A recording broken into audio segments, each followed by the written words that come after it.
And hello, Facebook and everyone and all the ships at sea. I'm Good melting. evening. How are we tonight? I'm melting.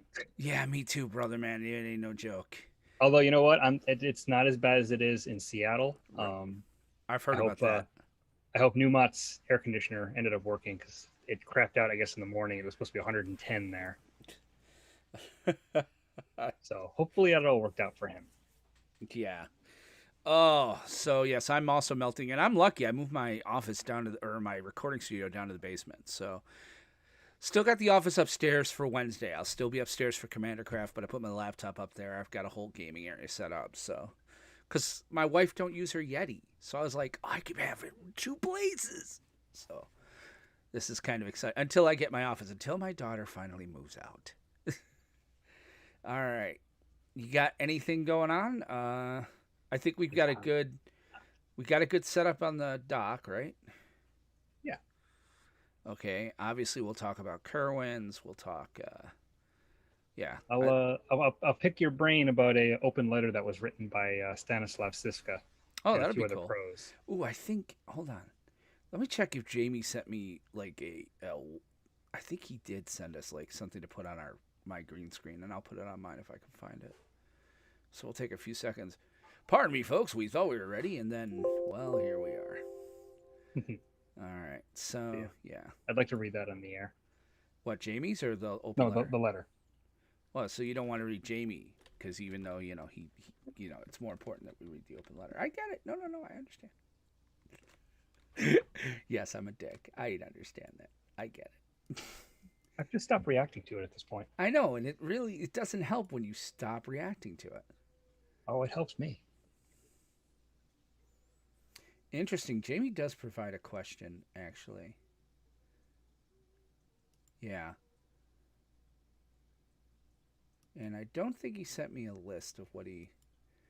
Yeah, he didn't send me. Oh, Art of Plague mirror for the backdrop. So hold on, let me see if I can find Art of Plague. Plague mirror. Ooh.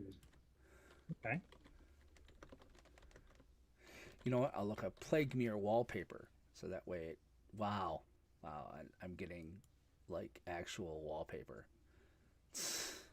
Like shelf paper. Oh, Yeah. there's two different arts, but I found it. I found the main one. Kind of cool. Somebody likes Infect. Yeah. And I'm trying to see which one. I was hoping to just get the artwork, but I guess I'll take the card. I got the artwork. Just do it on Bing. Let's just say Plague Mirror, and then it should show up. What is this Bing you speak of? Yeah, but no, I wanted to get wallpaper so it would be large enough in case spreading it across looks like crap. But we'll give it a shot. Hold that thought. Now my camera software, add a new wallpaper. It's 648 by 479. Yeah, which so means it's square. it's like It's like a card, which I was looking well, for it's more. it's not exactly a like Right. a I'm more marquee talking image. aspect ratio. Yeah, see it kind of. Oh, hold on. Maybe I can play with this here. Edit background. Let's zoom it out, maybe. You can remember too is that magic cards are painted to be square. Yeah. And move it. Oh, good. Oh, wow, this software. They've actually enhanced this software a little bit. I guess I could do that. That's not horrible. Meh. Yeah, it's not ideal. I should have done it better. You know what? Next week I'll have it ready for next week. I'm not gonna. Well, let's not have shitty. Let me see what happens if I do it.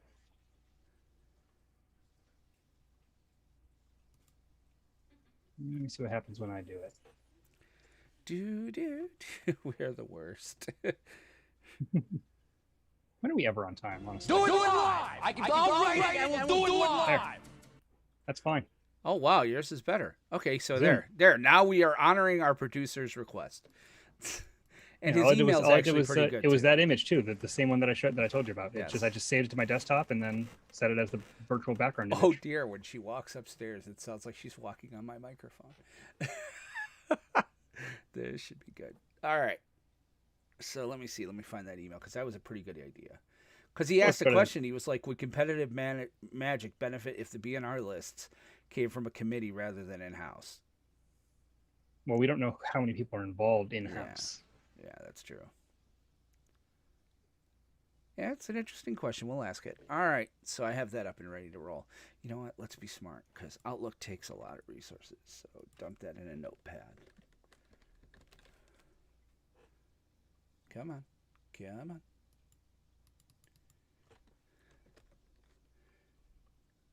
I'm still playing around with like bad memory in the computer, so I'm trying to be careful like doing too much because I just don't want it to go like F off. Mm-hmm.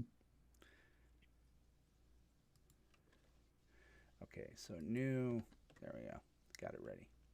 That way I can close Outlook, close a bunch of windows in Chrome so that shit doesn't explode.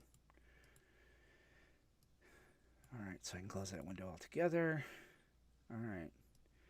So I think we're good to go. Let me bring my camera up. One quick thing. I'm very washed out with the new lighting. Let me see if I can saturate my color a little bit. There we go. Just so I don't look so, like, ghostly. That's a little better. Go out in the sun for a few minutes. That'll help. Yeah, right. Yes, that involves outside. Although having the hammock, love the hammock. Oh, I got a hammock all for Father's Day. All right. So I don't think I need Discord open because I see everything that goes out. All right, so let's close that out. All right, so I got to only open what we need. Yeah, I think we're ready to roll here. So let's go for it. All right. Red button? Red button. Yep, red button. All right. Oh, shit. My Stream Deck's on the wrong side of my keyboard now for me to red button and hit the button. All right. There we go. All right. So 3, 2, 1. Click.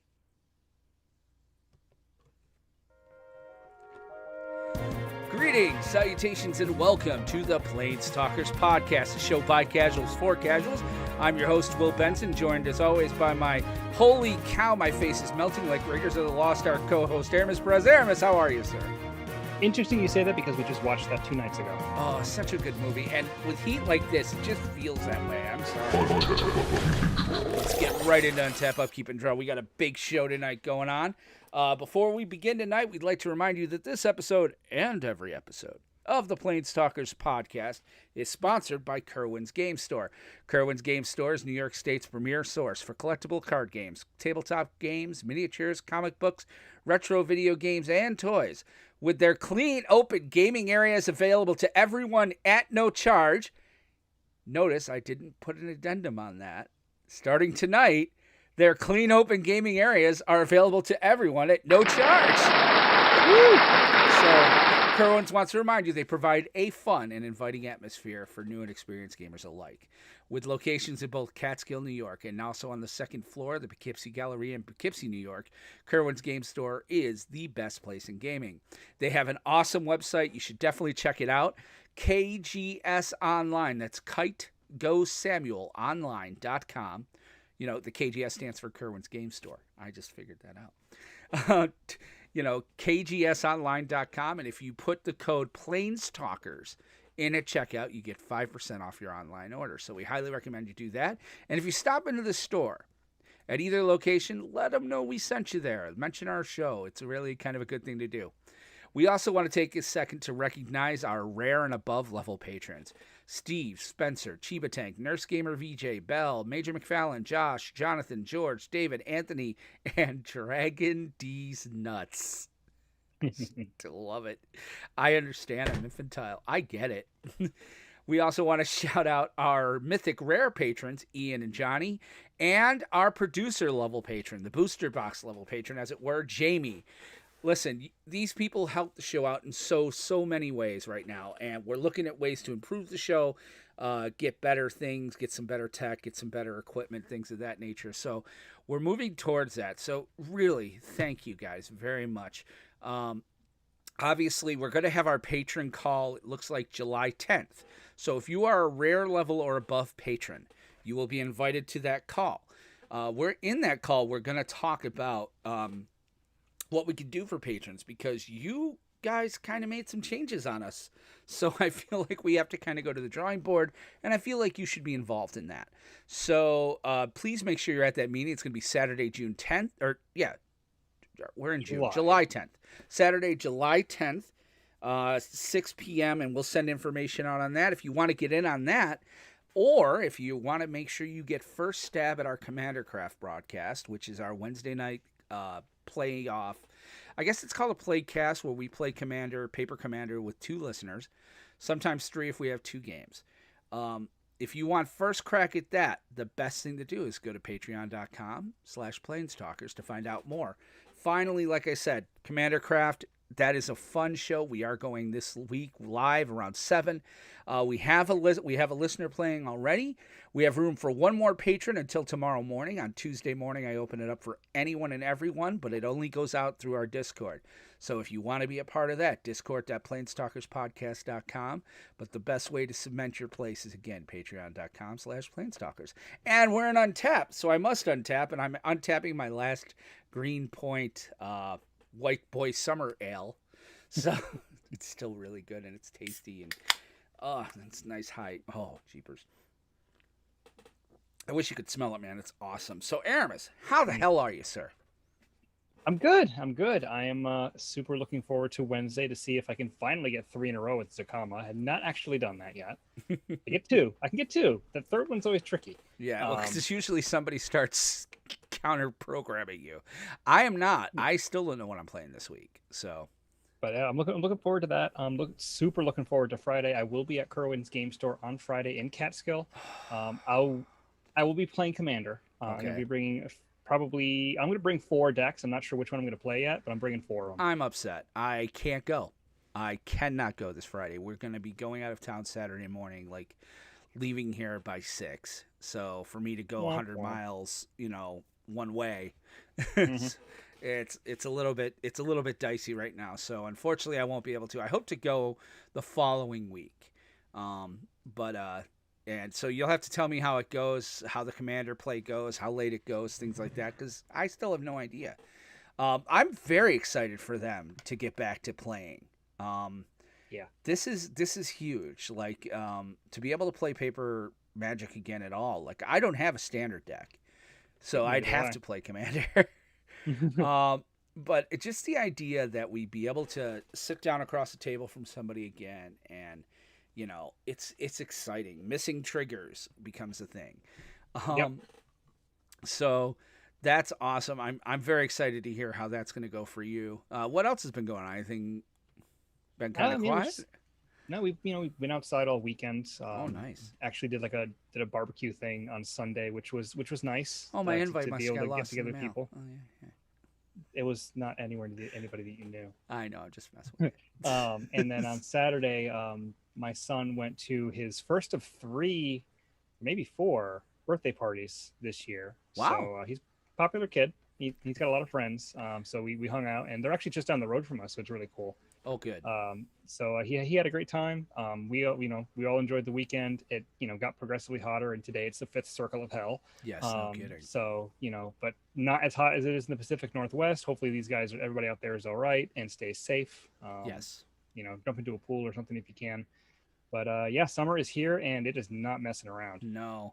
I had an interesting weekend. First of all, I got to co-host with it's a podcast I've actually been listening to for like 5 or 6 years and been a fan of. I'm actually a patron of. It's called Mating Habits of the Modern Geek. It was kind of this like love advice dating podcast, which was really kind of cool. And I mean, it was funny. It wasn't so much I was listening for love advice, because let's face it, I never needed help there. But it was just interesting to listen to. And I started talking with some of the hosts. I met Bama through that show. And so Kelly actually reached out to me on Friday, and she's like, look, one of my co-hosts backed out. Would you want to sit in?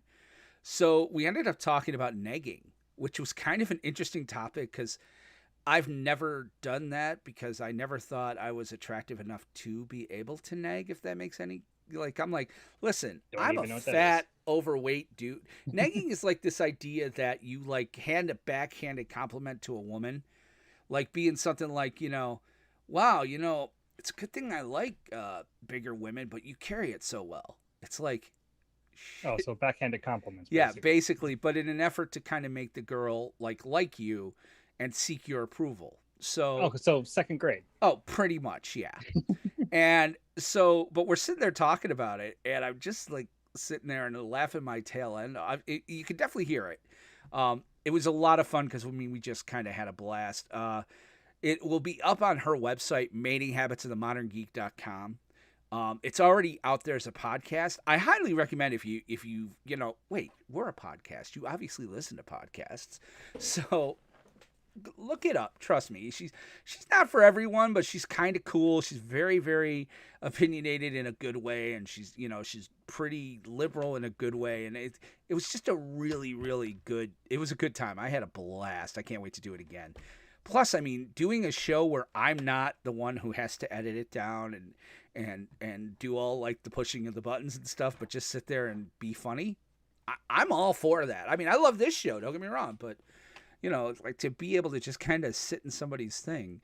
The only other thing we had happen was Isabel's birthday was this weekend, but she also got her COVID shot, so she was kind of like not up for much. But Wendy had hers as well, her second, and she was down for a good 36 hours, and then but it's been pretty quiet, man. Last week's show with Bama was freaking awesome, by the way. Again, shout out to Bama. Thanks for hanging with us. We really had a good time with that. But this week we've got a show and a half, so we'll go right into upkeep here. Main one, we're going to talk obviously Forgotten Realms. Now, preview season doesn't start until tomorrow.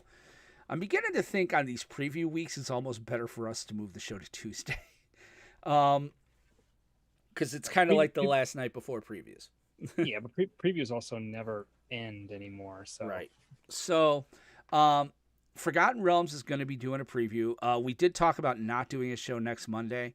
I'm not sure if we will because of 4th of July, but if Forgotten Realms are going to be out there, we're going to have to find time. We probably have to find time to do a show next week. So I didn't realize how much into preview season that would be. So we'll talk about that off air. So we're going to go through Forgotten Realms. Our combat tonight, I had a question because I'm reading through the dungeons, and we're going to go through that during our position, but the combat we have tonight kind of deals with that. And then main two, we're going to talk State of Standard, and then changes to how stores are going to be handling promos and pre-release and stuff starting in Innistrad. So, which is also rotation, which is going to be an interesting time nonetheless. Yes. But with that, why don't we get into main phase and get this road on the show? So.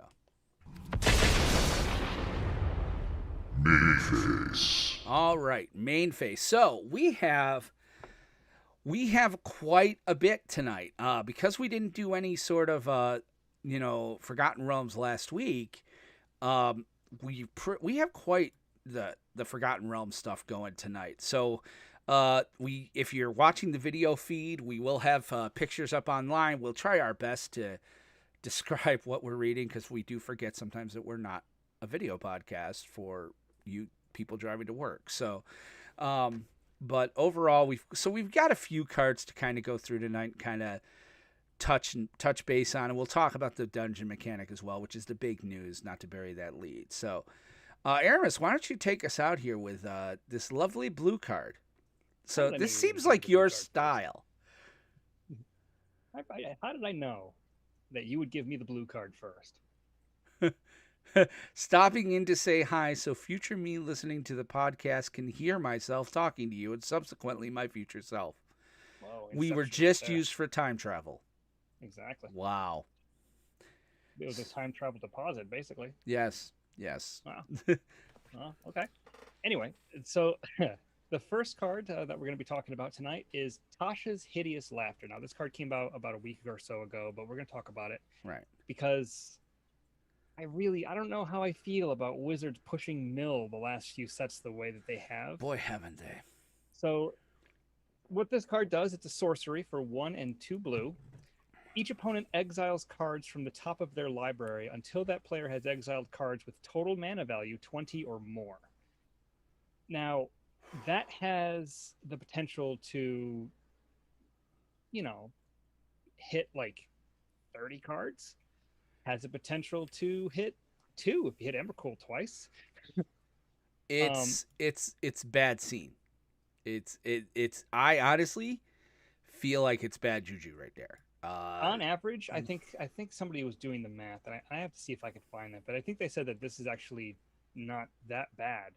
If mill is what you're going for, it'll hit like typically like somewhere like 8 to 10 to 15 cards, something like that. Yeah, Vic saying he would love it in a red blue commander deck. Yes, I can see that. Yeah, it's a lot. I mean, and it's not even mill; it's exile. Yeah, there is no way that this card isn't a little bit OP in my opinion. The reason I added it was it's ridiculous in a way because if it's hitting red, all right, say you're sitting down against mono red, it could likely take out 10 to 11 of your cards, not counting, and it's counting mana. So if you have a heavy mana deck, you could go further because that doesn't count towards your mana value. Mm-hmm. So you could conceivably lose a third to even up to half of your deck in a 60-card deck. In limited, this is sick. In limited, this could end the game. Yeah, it could. The one problem I have, and it's not really a problem, I think the one thing that keeps this card in check is that mill is a weird sort of strategy, right? In the respect that the reason that it's usually kind of frowned upon among like pros and things like that, even because it's shitty. Well, no, not even so much that. I mean, because we've had some very efficiently costed mill cards come out in the last few sets. I mean, right? Maddening Cacophony, Drawn in the Loke. That one too. Yeah. I hate that fucking card.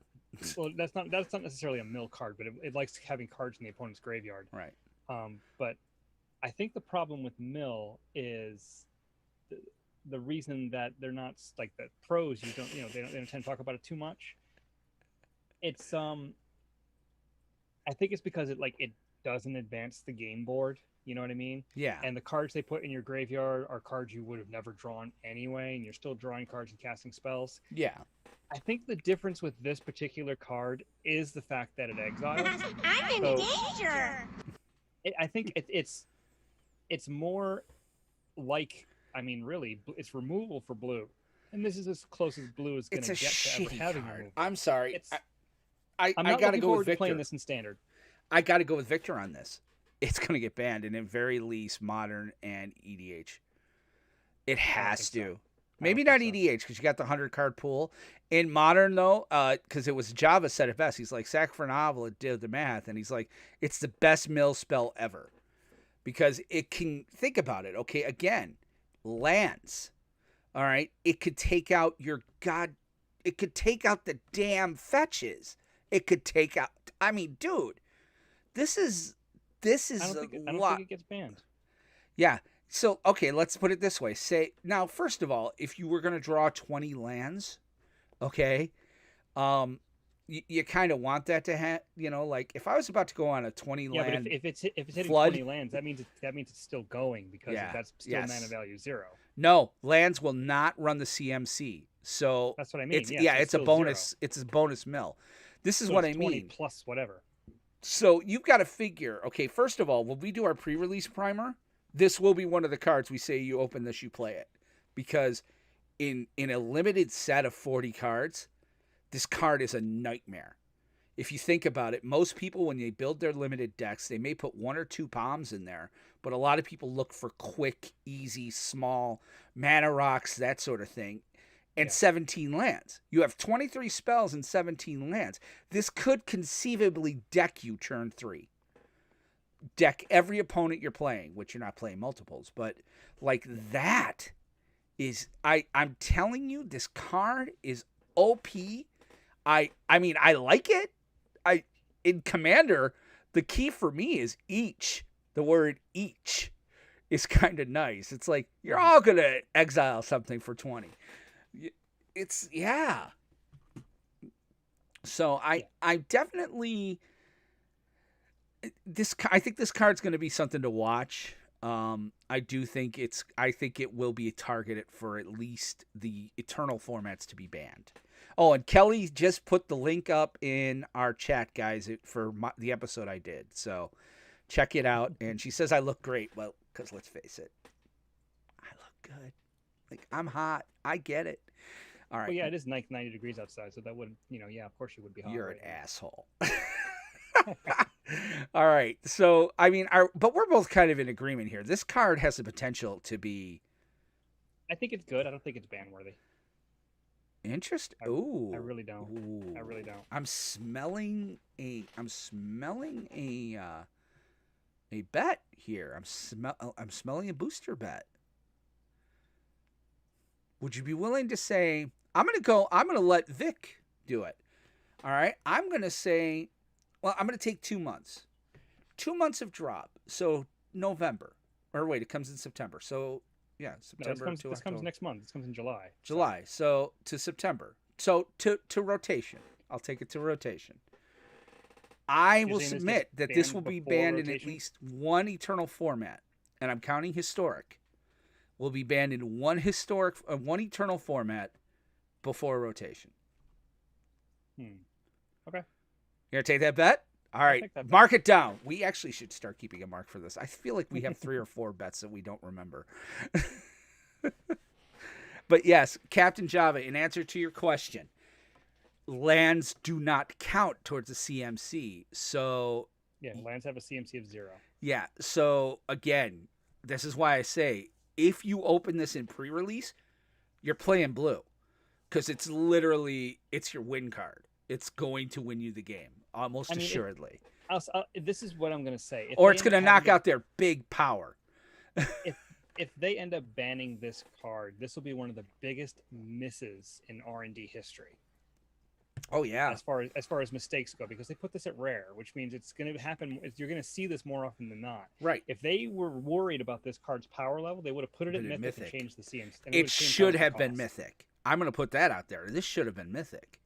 I could agree with that. I think this should have been a mythic. Because I mean, Jesus, exiling card. And here's the thing: it doesn't make you like in the Eternal formats. Even if you start running the Ashiok, that doesn't let you get rid of cards. This is exiling. It's not discarding. It's not milling. It's exiling. Well, Tamio never Tamio, stopped that's that what I was anyway. thinking of. Yeah. She never stopped anyway. She stopped sacrifice and discard. She never stopped mill. Okay. What is a shark's favorite sandwich? Peanut butter and jellyfish. I hear Alexa talking to you. Yeah, she said, "What is a shark's favorite sandwich? Peanut butter and jellyfish." Apparently, I asked her to tell me a joke. I hate Alexa. Oh shit. Okay, good. Oh yeah, down here the word is echo. Good, she didn't hear me. All right, moving on. Cloister Gargoyle. This is a white and 2 colorless artifact creature, and when it enters into the battlefield, venture into the dungeon. So, what the heck happened here? The cards didn't bring the images. Okay. So this is kind of an interesting card. I'm kind of digging on this. I added it because it deals with 2 things. Half of the ability. Huh? Oh, I forgot the other half. Sorry. And as long as you've completed a dungeon, he gets +3/+0 and has flying. Like that that's huge. Yeah, Captain Java, we did touch on the worlds thing last week. Yeah.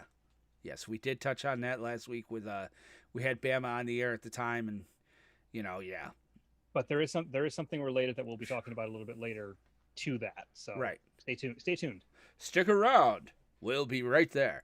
And I did add this because it's talking about the dungeon, and we're going to go through the dungeon mechanic in a minute. Come to think of it, I put this in the wrong order. I should have went elsewhere because I had this and then the other card for dungeons, and screw it. So this will deal with dungeon. I like it. We're going to talk about how it's important later on. As long as you've completed a dungeon, we're going to go through that. So let's talk about this. The new card style for lands. Yes. So interesting.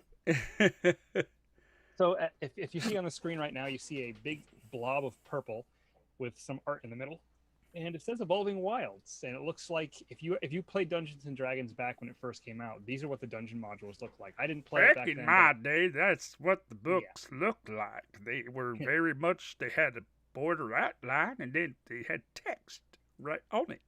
You would open the cover and there would be words, and I didn't understand the word. So, yeah, what he said. Yes. So this is what the showcase style is going to be, at least for some of the lands. I don't know if there's, they have like the monster manual showcase for some of the other cards, but for some of the lands, they're going to look like this. And to me, it is very there's two ends of the spectrum that I see on this. They're simultaneously extremely cool and ugly as sin because they look like, I mean, they look like really old books, and that was the way the styling was back then, and that was what they could do, and just I mean, I like the idea, I like the execution, but wow, are they ugly? I want them. Yeah, I love it. I'm here for it. I want all my lands to be like that. Yeah, but they're hideous. They're hideous, but they're hideous for a reason. Now, don't get me wrong; they're almost Yu-Gi-Oh-ish at this point, and I get it. But if you're doing a Dungeons and Dragons set, this is in that wheelhouse, man. You have to do it, yeah. Yeah, this is how it rolls. You have to do it this way. I'm all for it. I don't think they're going to be doing basics like that, are they? It's just the specials. No, I think it's just the non-basic lands are doing like this, or a certain selection of the non-basic lands. The basic lands all have the adventure prompts on them, which I think is also extremely cool. Wow, Captain Java, he feels this belongs in a secret lair, not a set booster. I don't know. I like it. I'll play it. I will play it. Done in a secret lair. Yeah, I think if they never did showcase styles in regular sets, then that's perfect for a secret lair. But because they've been doing this, I think this is a good spot to put it in, because I mean, honestly, who would want to pay a bunch of money for an Evolving Wilds with a special frame, because that doesn't play anywhere except Commander. And it makes sense from a business perspective. Let's be honest, okay? They are selling a Dungeons and Dragons set. Yep. Okay, they're selling a D&D set. They're trying to entice those of my generation, because I think a lot of the geeks in my time, in 93, 94, I mean, Magic was everywhere for a while. Everybody tried it. If you played Dungeons & Dragons, you rolled into Magic, because it was kind of like a way to do it that didn't take 8 hours. But as we got older, we fell out of it. So by doing a D&D set, have no mistake, they know what they're doing. They're trying to entice the guys, the geeky dudes and ladies who fell away from D&D or geek culture, or who only do D&D, back into Magic. And I totally like it. It's awesome. So I'm all for it. And yes, Vic, 100%. The Praetor, there's a lot of good buys in the secret lair. I'll probably get the Praetors. I've got to kind of re-examine a few things as far as how much I'm spending. I don't even think I'm getting collector boosters of this set. I probably am just going to get one box, if not two, because I'm not playing as much paper, and I can just put that money elsewhere to buying things I need for Commander. But because I have to make some decisions, because again, it sucks being old. But I might get that second secret lair set with the Praetors, because that looks really kind of cool. So I like it, but I understand why some may not. So feel free to send them to me. All right, so the next card up is Flump. Why don't you talk about this one, Aramis? You reminded me of this one. Flump. Just a good sound. Flump. Flump. Flump. So Flump, I love it. It's my favorite. It's one of my favorite cards in the set already. Flump is a 0/4 jellyfish for 1 and a white. Has Defender and Flying, and whenever Flump is dealt damage, you and target opponent each draw a card. I like this card. It's a blue card that's really a white card. Well, remember, they're trying to give white card draw, and the only way they can really do it is if everybody does it. Right. So I really like this card. I think it's very on flavor for what they want white to do as far as card drawing is concerned. Is that, for whatever reason, white has to pay a much higher price in order to get cards, but this sort of threads the needle to being actually kind of a good card, because it's got a fat butt, it flies, so you have a really good blocker early in the game. And so it sort of brick walls your opponent's early plays. When they finally get something big enough, you get a card for it, or they have to waste a couple of burn spells to get rid of it. Right. In which case, you get some cards. Right. And, for me, this is also kind of good for a hug deck. You could be like, listen, feel free to swing at me. I want to draw a card, and since you're swinging at me, I'll let you draw a card. Just swing with something that doesn't kill it. Exactly. So, I definitely like it. I think it's like I said, I think this will be useful in Commander. I don't know that it'll see much Standard play. No, probably not. It's kind of a cool card. It might see some. Well, it's you and target opponent. Yeah. So if it was, I'm glad it's target opponent and not each. Yes, as do I. Because that would. What would happen? Well, here's the thing: if you're playing a 2-player game and the other opponent has hexproof, do you still draw? I think you still draw the card because you're drawing a card. Right, but they're hexproof. You can't target them, but the ability still goes off, and it says you and target opponent. So the ability will do as much as it can. Right, it'll fizzle. Maybe, yeah. So you play a weird modern deck with generous, with harmless offering, and you donate a ley line of sanctity to them, and then you play flump. Yes, or just Shalai. That's a lot of work to draw cards. All right. Next up, so we have the other dungeon card here. Why don't you talk? I'll take this. The Elowick Tumblestrum. She's a planeswalker. They're a planeswalker. I understand. I don't want to misgender the card because it's cardboard. But Elowick Tumblestrum, 2 colorless, 2 green. Legendary planeswalker, comes in with 4 loyalty counters right from jump. +1, you venture into the dungeon. Mm-hmm. -2, look at the top 6 cards of your library. You reveal a creature card from among them and put it in your hand. If it's a legendary, you'll gain 3 life. Put the rest on the bottom of your library in a random order. Pretty nice. And -7, you get an emblem with creatures you control have trample and haste, and get +2/+2 for each differently named dungeon you've completed. Yeah, that's pretty.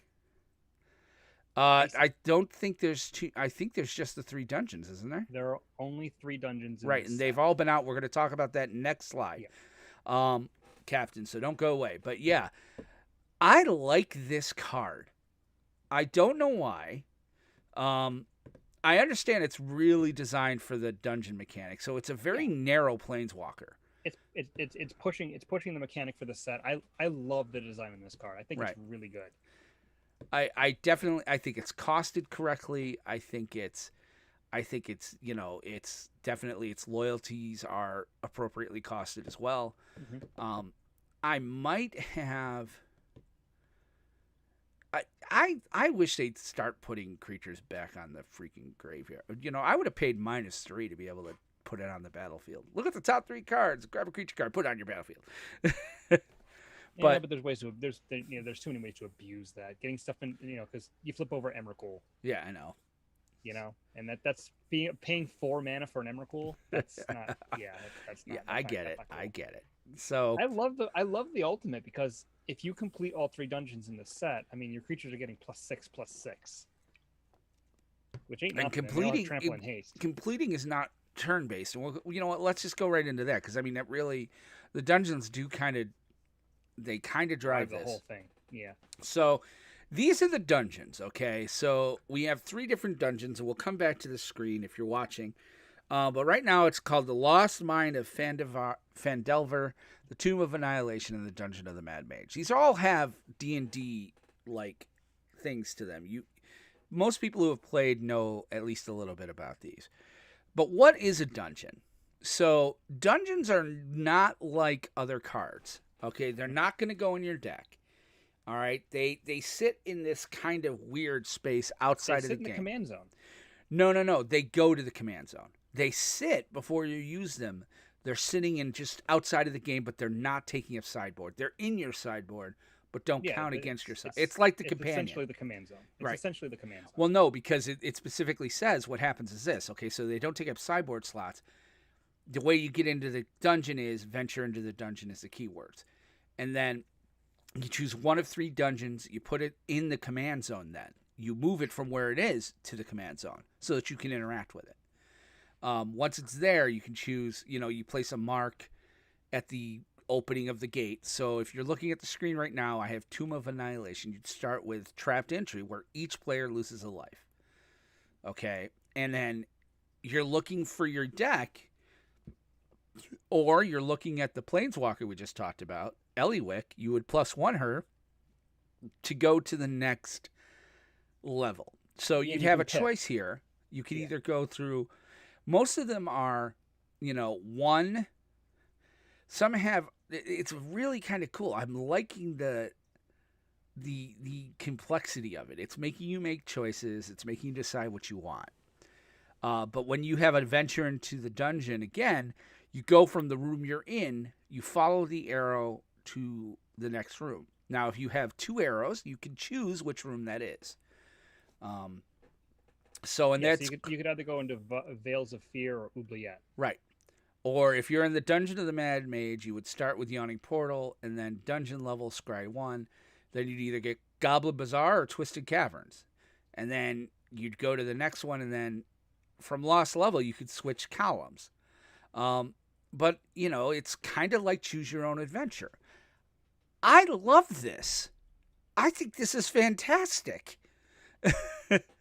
Like, just the way it runs. And you're basically going to go, it is very breakable. It's completely uninteractable. It goes to the command zone. Nobody can mess with it. They could stop you from using the keyword by like countering a spell or countering an ability, but they can't make like your dungeon go away. They can't stop your forward progress. There's nothing that anybody can do. So I'm looking at it, and yes, I agree with you, Vic. Mad Mage is kind of like the best one. They've all got kind of really cool stuff going on. Gaining a life, scrying, creating tokens. Target creature can't attack you until your next turn. Exile the top 2 cards of your library. You can play them. It create 2/1/1 black skeleton creature tokens. Like, draw 3 cards, reveal them. You can cast one of them without paying its mana cost. It's like it's all good stuff. So I'm definitely digging this. It's like I said, the keyword is going to be venture into the dungeon. You're going to see something that says venture into the dungeon.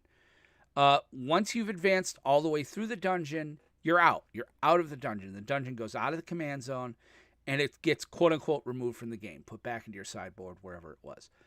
Now, when you're in a dungeon, you cannot have another dungeon open. So you can only be in one dungeon at one time. So if you start at Tomb of Annihilation, you have to finish it before you could go grab one of the other ones. But as you can see here, Eliwick kind of talks about, you get an emblem with creatures you control have trample and haste and get 2/2 for each differently named dungeon you've completed. If you can complete all 3 dungeons, that's 6/6. The odds of doing that after 7 turns, though, I don't see too many people getting +6/+6. I could be wrong. That's a long time away because that's Commander.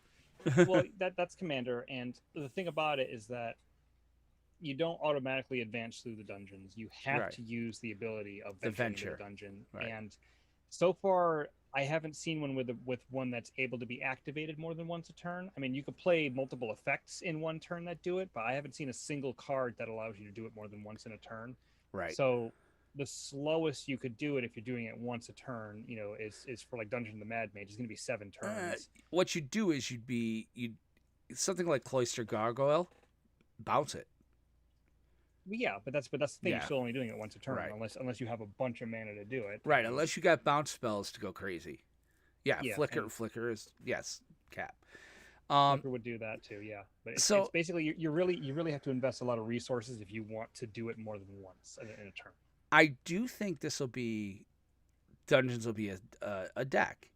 I think that we will see standard decks made. Now, and it bears mentioning, the counters you're not adding counters to something. So you can't double up with Vorinclex, I don't believe, because you're not technically, So it's not like you're adding counters to something. You're moving your counter through a dungeon. So, there's no way to get creative there. But it's really kind of neat. I'm looking forward to it. And they're right. I mean, but I feel like, okay, so Vic's saying, I feel like this won't be a good thing in the current format. Like you'll be wiped before you hit a dungeon. That's one of the problems too. Is that right now a lot of these effects are 3-4 mana, and that's what we've seen. In order to venture into the dungeon, we need to see more. Obviously, I think you're going to see a lot of commons and uncommons. With how heavy. That's the thing. How heavy of a theme is venturing into the dungeon? How big is that in this set? Are they going to be doing this in future sets? Because again, there's only 3 dungeons, so you imagine that there's a ton of design space there. Yeah, this can't just be a one set thing. Is this going to be sort of like the dual face cards where we saw them for 3 or 4 sets in a row? right. Or like Innistrad. Innistrad could conceivably make you go into a dungeon. Innistrad could do it. I mean, yeah. I mean, so we'll have to see what they do with this. I can see the potential here of it being playable. I don't know if this breaks through in standard right now because again, we've only seen a handful of cards that even deal with dungeons. Well, when I say breaks through in standard, understand I mean after Eldraine. Like this will replace adventuring, I think. Like this will replace the adventure deck because I mean it'll be there, but I mean I know what you mean. It's not going to be on the same power level. I think they should be costed higher, he said. It should be a deck building restraint. Getting to play aggro and dungeons seems too good. We're going to talk about that. That's actually our combat today, is because the combat that I put together was the question that we're going to ask is dungeons the new companion?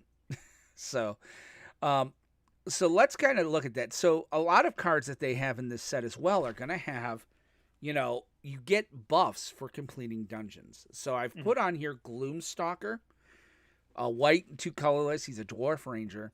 And it says as long as you've completed a dungeon, he has double strike. Actually, Vic, everything I'm seeing right now is white has all the good dungeon effects. So. Yeah, we've really only seen like 3 or 4 cards that even deal with I think they'll show us some. Here's the thing. Tomorrow at 1 o'clock in the afternoon, all right, is when Twitch is going to run. So, yes, we get Jimmy mugging for the camera, and he's going to be like, yeah, I'm in a dungeon. Look at me. I'm such a great actor. And it's going to be jive as jive can be.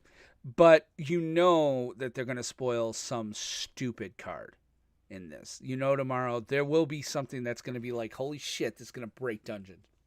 Yeah, I'm going to miss that tomorrow. I won't. So I'll have to watch it later. So there are bonuses, like I said, though, for completing a dungeon, and that also could have an effect. So I definitely, I think dungeons are going to be an actual thing, but it's going to be interesting to me how it plays out in the future. You're right. I would like to see them kind of go forward for the next year. Because this is kind of the core set. So this is the one set that's not legal in standard. This is the shortest legality in standard. Right. This will have, 4 sets and that's it. It's out. So I don't know that they're going to go crazy. Because then once D&D... Actually, they won't. Because everything's post-rotation. I don't think they can do dungeon stuff. Because unless they're going to introduce more dungeons throughout other sets... They're not going to be able to, because you can have dungeon cards that without a dungeon, because it'll rotate out come next fall, not this coming fall, but next fall, 2022. Right. Yeah, it's going to be interesting what they see. I mean, there's a couple other cards that they've spoiled. I'm actually surprised you didn't mention the rare that they had. Which one? Nadar, Selfless Paladin. Yeah, I wanted to kind of save that till later, but yes. Let me see if I can pull it up here. Because that's right now I think is I mean, obviously it's a rare, so it's one of the strongest ones. That's the only one that has in and of itself the possibility of triggering twice in a turn without much help, because all you have to do is give it haste. Right. Yeah, enters the battlefield or attacks, venture into the dungeon. Yes. So yeah, you'd have to find a way to give it haste. Yeah. I mean, it's good. It's good. It's a 3/3 vigilance for 3 by itself, so it's a decent creature in and of itself. Yeah. And then it gives your other creatures +1/+1 as long as you've completed 1 dungeon. So, but they're mainly showing white for dungeons, white and green. Yeah, a lot of white. There's going to be Celestia type. There has been a blue card. There has been a black card that deal with dungeons. So it's going to be sprinkled through all 5 colors. I think it's going to be one of those things where one color does it better than the others, Right. and white seems to fit more because that's where adventurers are the good guys and blah blah blah. And so Yeah, I definitely can agree with that. Hold on, Aramis talks. I don't think you went through. really, that's interesting. Yeah, you're not picking my board. Hold on. Hold that thought. Properties, speakers. Huh? Checking our audio, guys. Can you guys hear Aramis? Chat, can you hear me? I'm making noises. Can you hear the noises that I'm making? Yeah, you're not moving my thing at all. All right, let's change this up. Oh, they Captain can hear Java you. can hear us. Okay. Yeah. That's weird. It's just you. He just never listens to me, guys. You Never don't lost understand. anyone. Okay. Well, now I've got an echo, so I'll pull mine back. Yeah. Okay. So. Wow, that's just weird. I don't know how that. Look happened. what you did. Yeah, right. No kidding. Okay, so with that, let's let's get into the combat because I do think that this has some stuff here. So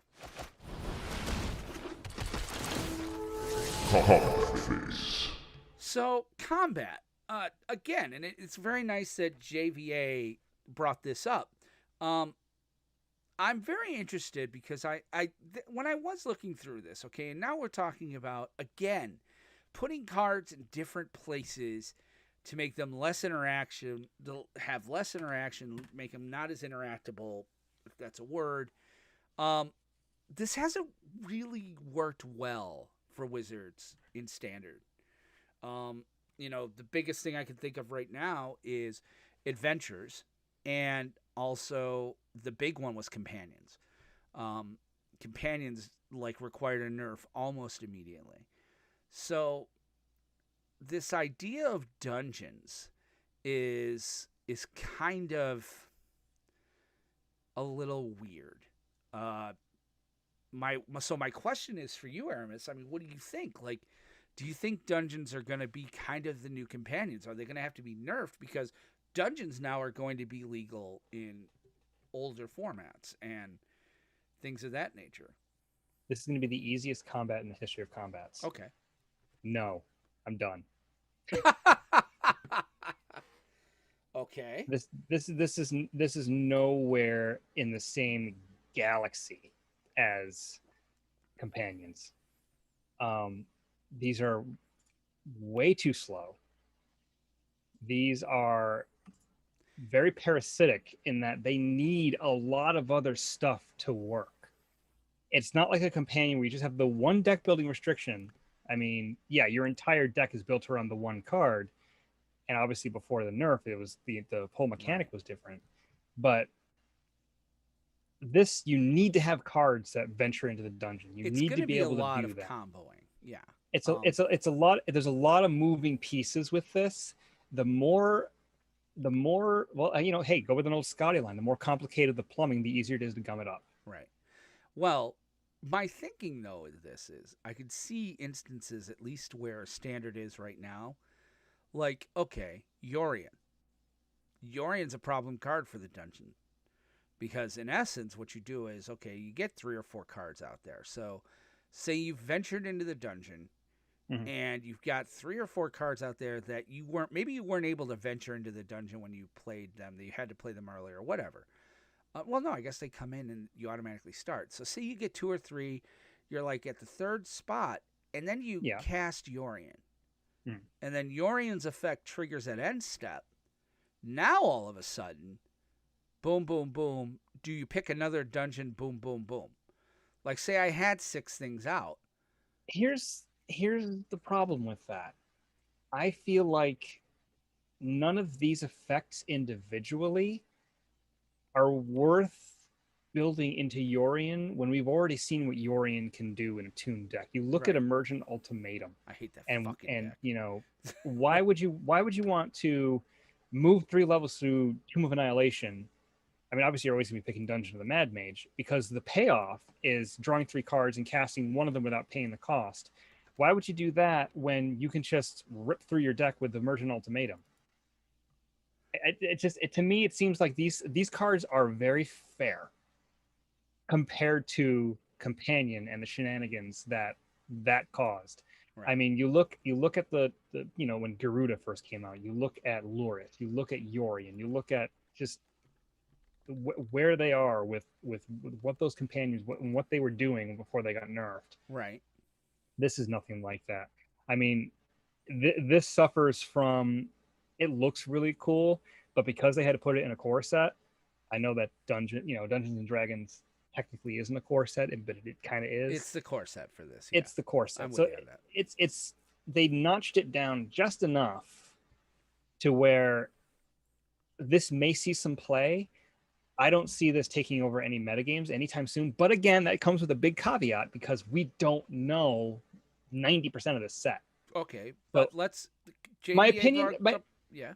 well, my opinion may change based on what else might come out, because this is the hard part, because we simply don't know. Right. So I feel like as it stands right now, this looks really cool. I'd love to play cards that have the dungeon mechanic in them, but I feel like right now they're too much work for a payoff that outside of Dungeon of the Mad Mage isn't really worth it. So let me ask you Because I don't want to this. wait 3 or 4 turns to get a 4/4 Death Touch creature. Post rotation, no Embercleave, no adventures. Yeah, Eldraine's dead. Eldraine's dead. Yorian's gone. Yeah. What do you think? I think they're better. Again, we need to see what else is in the set. Right. I think they're better. I think they're, assuming that it's supported with enough cards in the set, I could see it being maybe tier 2. I don't see this taking over standard the same way that Companions did. I don't see it doing it the same. It's definitely not the same way Adventures did. Right. I think they learned their lesson in that regard with Companion and Adventure. I think they realized that if we want to do things that are outside the game, we have to slow them way the heck down, because we've messed up a couple, 2, 3, 20 times in the last 2 years with these types of mechanics. So they really, really erred on the side of caution. And I feel like maybe they went a smidge too far, but not to the point where they're not playable. I think these are definitely playable. I think they're good. They're not like, what the hell is Wizards doing this time? It's definitely not anything like that. So that's a solid, emphatic no for me. Right. I do think, here's the thing, first of all, with regards to Forgotten Realms, I think we have to look at it the way we did Zendikar Rising, the way we did Strixhaven, the way we all have to look at it with this, okay? I think when this comes out, all right, during preview season, we're all going to be like, it's freaking busted and broken, blah, blah, blah, blah, blah, blah, blah, blah. And then we'll get out there and be like, nobody's playing any of these cards. Because again, it's going to be very hard for you to find cards that can challenge the adventures mechanic. Oh, it's not going to happen now. Right. This is the last step before rotation. Right. It's not happening. It's not going to be this set. So, but I can see where, again, you're going to get the freaking people in Reddit groups and everything. This set sucks. This set's the worst. I think this set has the potential to be good. I think the dungeon mechanic has the potential to be good. I agree. If they keep it, maybe they keep it. I would hope that they keep it one more, like, put it in Innistrad. Put a dungeon in Innistrad. Put a couple in there. Because it would be really cool if post-rotation, like, this would be a nice little side. This could be like Planeswalkers. You know, it's because it's kind of built over time, like Planeswalkers are. Because I'm kind of looking at it, it's like you get to do different things. You just don't get to do them multiple times. You know, it's not like you can +1 5 times. You go through each room 1 time. These are like slow songs. Yeah. So I'm not thinking they're the new companion per se. I don't think they're going to have to be nerfed. I do think that one card's going to be nerfed. But which one? The what that we started with, Tasha's craziness or whatever it's called. No. Again, man. All right, that's rotation though. By rotation, if it's not banned from any of the Eternal formats, and Modern Horizon 2 Collector Booster Pack. What about it? That's what the bet is. Oh, fuck off! I Go don't big have or go $90. No, just one collector booster pack. Where the hell are you gonna find them? Amazon. I don't know. Kerwin's will probably still have them. So this is a collector booster bet? You really Hey, want to make this bet? If you ain't got the stones. Oh, I've got the stones, sir. I have big brass ones.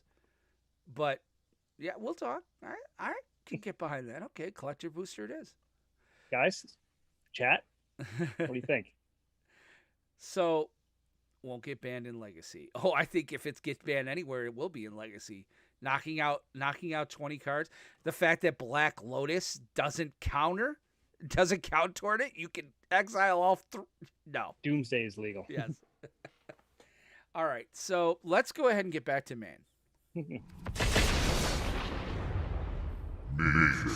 Okay, so welcome to main 2. So the state of standard is this. Like, you don't effing know. All right, guys. It's Sultai control. It's rogues are not a thing anymore. It's basically Sultai control, and I still love that Prismari mid-range is kind of hanging out. Mono white falling to 5th place is kind of huge. Or mono red, I should say. I think we're all in agreement, it's control and adventures. Welcome to now. It's going to be the same as it ever was until release. Okay, moving on. We're waiting till rotation. So, and that's something we can talk about at some point too, is that I think in the state of standard, maybe we can open with that next week, because I really feel that they have to do something about standard if they're going to make standard a thing. Standard has been stale ever since pretty much since before Eldraine. It was constantly going. It was going good for a little while there. You were getting different decks on the top, and there were various decks you could play. Eldraine and Ikoria messed everything up. Huh? Eldraine and Ikoria messed everything up. So I'm going to be very interesting to see what happened. Oh yeah, I am right with you, JB. I'd love to see a pre-rotation ban where they're like Embercleave, the Innkeeper guy, and like just go to end of companions, ban all the fucking companions. Like, oh god, I'd love to see that where they're just like play new cards. But the big thing we want to talk about now is this week the WPN Wizards Play Network put out an article for stores to read, where they kind of are getting the stores ready, because they're going to make some changes when Innistrad comes out. So at rotation, they're making some changes. So I think we've been right. The writing's been on the wall. They're moving away from draft boosters. That's obvious. Wizards wants to move away from draft boosters for any number of reasons. And they want you to take set boosters. I'm not opposed per se. I wish that they would price them at the same price as draft boosters. I feel like it's kind of shitty that you charge an extra $1.50 per pack or whatever for a set booster, when in actuality, it's kind of a wash in a way. Yeah, kind of. Yeah. So they're kind of talking, but when they're saying is that on September 17th, when Innistrad starts its pre-release, pre-release packs are going to come 15 to a case. Whatevs. That doesn't impact us at all. Set boosters are the new pre-release prize support. They're not just handing you draft boosters. It's set boosters. And no, this has nothing to do with the pandemic. This has everything to do with Wizards trying to get set boosters to be what you think of when you think of a Magic booster. So the set boosters are going to be the prize support. They're going to be giving them extra buy-a-box cards for sales incentives, which I think is fantastic. Mm-hmm. Most stores are already doing it, otherwise known as, yes, and then you can sell these in your case later on. Pre-release early sales promotion will vary by region. Not sure I like that. That's probably certain cards in North America aren't available in Europe, aren't available in Asia, aren't available in APAC, that type of thing. Yeah, but I mean that has a that can be a little bit scary. Yeah, I don't like this. Yeah, I don't like this because any of it or just that. No, the set booster thing. I mean, I don't know. Yeah, I'm with you. It's getting to that point. And they start talking about stores that reach WPN Premium in July will get a digital Innistrad Midnight Hunt preview card, and there'll be no Commander dueling at pre-release. whatever the Yep. fuck that means. And I think that's because there's not going to be as many commander decks with the Innistrad set, Okay. so there won't be as much. Like there might only be 2 instead of Right. 4 or whatever. Well, there's always So just 2, isn't there? Well, I mean, there was 4 for Right, but that was their big commander yeah, release for the for year. Strixhaven. Yeah, but I don't know. I'm just saying that's my guess is that there's going to be fewer decks available. Right. So, but I want to get your opinion on something, Benson. Okay. I'm gonna pivot away from that. Okay.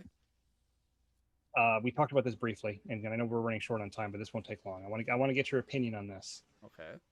Stanislav Sifka, if you guys haven't seen this on Reddit or Twitter, he has written and it's co-signed by Andrei Stravsky, Ivan Flock, and Eli Cassis. They've written an open letter to the CEO of Hasbro. Interesting. And it reads in part, or in full, we have decided to come forward through this open letter in response to the last-minute changes to the upcoming Magic the Gathering, owned by Wizards, subsidiary of Hasbro, blah, blah, blah, World Championship, which provide a perspective that might not have been previously considered. As you might know, World Championship has been the peak of Magic competitive season and the most watched tournament of past years. Takes an immense season-long effort to qualify. Prize money earned at this event makes up a substantial chunk of yearly income for professional players. Having these in mind, not only does the recent announcement cause a serious financial blow to those involved, it's also come very late in the season because multiple participants have been locked in by the end of next week, undermining the decision-making process that led them there and the time they had all invested to qualify. We don't like to use the word promise lightly, but in the least, we were led to believe the prize pool was going to be $1 million, most notably in an article 2 years ago, compared to the $250K, which has been quietly changed to. Right. And they say the prize cut was made without any discussion with players, away from the side of the Magic community, which not only for reasons mentioned above is very unsettling. We'd like to know if you're aware of this and support the decision made by Wizards and took into account what this could do for Hasbro's public image. They are also kindly asking to consider the impact this might have on the World Championship, which wouldn't have normally been the most anticipated and exclusive Magic event of the year. Your thoughts? You're pissing in the wind. Unfortunately, I think it's true. Do you think his heart's in the right place? I think their heart's in the right place a little bit. Look, we talked about it last week. I mean, not beating the dead horse. I promise. I'm not going to play the sound effect. I promise. But, shit, it played itself. No, but button slipped. The fact is that their letter kind of sounds like they suspect Hasbro doesn't know what Wizards is doing. I submitted last week, and I still kind of believe that Hasbro knows what Wizards is doing because Hasbro probably told Wizards to do it. I think Wizards has always been about pro play. Wizards of the Coast as a company, back even as far as TSR.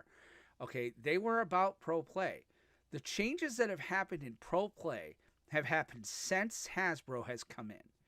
And again, I use Monopoly because it's their biggest thing. But you don't see a Monopoly Pro Tour. Okay? Hasbro is a toy company. Hasbro believes that this is a board game. That this is, and sure, there's trading cards and there's value associated with the cards. But there's no reason for the pros, especially when you have people out there who are streaming and doing it and getting the brand out there that doesn't require pro play. They don't value the pros, and it sucks, and I don't agree with it. But I guess I gotta wonder how many times do we have to have our head pissed on before we realize it's not actually raining? It's like Wizards has kind of made it clear over the last 4 or 5 years, and I should say Hasbro, that they don't value the pros. Right. And so pros have to kind of, I agree that they have to do something. Okay, I agree that they should rail against this, but Jerry Thompson has been calling on this for years.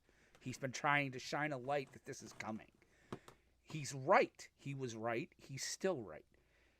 It doesn't make it okay, but the fact is, if you're a professional Magic player, okay, then you have to hope you shouldn't be railing against Wizards. You shouldn't be railing against Hasbro.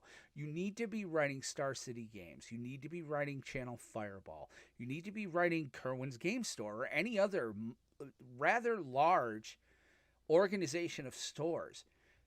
That is where your prizes can come from. That is where pro play can still happen. Wizards is not going to sanction it. And that should be obvious. And that moving forward, I have no doubt in my mind that around this time, maybe a little earlier next year, like February, March, when they get towards the end of the Rivals and MPL, Wizards is going to come out and say they're going to throw their support behind smaller tournaments, regional settings, with a store championship being held against a regional championship, and that's as far as it goes. Because they don't really want to which is really a shame, considering that Flesh and Blood has announced massive Grand Prix events, Pro Tour, World Championship. There's still an active Pokemon professional circuit. You know, the fact that the granddaddy of them all can't support pro play is puzzling at best. I can agree with that. It is, well, it's not puzzling. It doesn't make them money anymore. It's a cost center. To them, understand this, that Hasbro answers to a board of directors, a bunch of people who wear suits who have never even seen a Magic card, let alone held one. Okay? They have to be reminded that this is a game and not just like baseball cards. Okay? Like, understand that a lot of these people that sit in these boardrooms, I don't think have any idea what Magic is. But then you say something about a pro league, and they sit there and go, we're not the NFL. If I wanted to be in the NFL, I would own an NFL team. What are we doing? And we're throwing all this money at events, and we're throwing this prize support out, and they're looking at Twitch numbers, and Twitch numbers are down because of the pandemic. But they were going down before because you stopped showing Grand Prix, and people got out of the habit of watching. Like, that was just it. There was a time where Magic was on Twitch every single solitary weekend. You got in the habit. I was in the habit of, like, it's Saturday afternoon. Let's see what events are firing this weekend. Right. And you'd go look for paper. And I wanted to watch paper. I didn't want to watch Arena. I still don't. Yeah. So I hope they get some kind of response from him, and that's not like some like pre-generated. It'll be pre-generated. They're a corporation. I really hope they get something at least genuine, even if it's him just telling them where to go and how to get there. I hope that he at least answers it. If they get that, I think it's a win. I will be very surprised. I really believe that Wizards has put the writing on the wall that Wizards does not value pro play at all, and that they want to move to being the provider of the cards and the provider of the game, but they don't want to worry about pro things like that. I won't be surprised if ban lists go away. If they're not doing pro tours, if they're not doing pro events, why maintain a ban list? Have the stores maintain ban lists. This is what I could see starting to happen, is that in time, because then they don't have to pay the Wizards people to research that. Why do we have to have people research about a ban list if we don't have pros? Like, again, not having a pro circuit being run by Wizards makes sense in the bottom line to Wizards. In the short term, in the long term, it will hurt the game. Yeah. In the long term, it will change everything. And like we spoke of last week, I fully believe that once this starts losing money, then either they'll sell it back to Wizards and let them go back to being their own company. Wizards going to come back and be like, we're now back in charge. Here we go. Let's hit this. And it's going to be a wonderful new day. Or it's just going to kind of fizzle, and it's going to become, this thing that gets released every 3 or 4 months with Marvel superheroes Magic. And yeah, it's just, and again, yes. All right, you have broken your word with regards to the prize pool, and everybody's kind of talking about it. I won't be surprised if the reserve list goes away next 2 or 3 years. I won't be surprised. But I'm sorry, Wizards does not care. And it sucks. And it's not cool. And it's not I wish to God I was wrong. But everything is saying the same thing, that Wizards does not value pro play. So we have to stop kind of railing against that and start. Like I said, I would rather see them write letters to Star City Games and say, like, you have an opportunity here to take over professional Magic, period. Okay? And, all right, so you're East Coast. Okay, get in touch with a West Coast store and make a league of your own. Call it whatever the hell you want. Call it the MAL, Magic Amateur League. I don't fucking know. But you do that. Wizards will back them. Wizards will throw money at them. And it keeps pros around. Do I think it's what's going to happen? Probably not.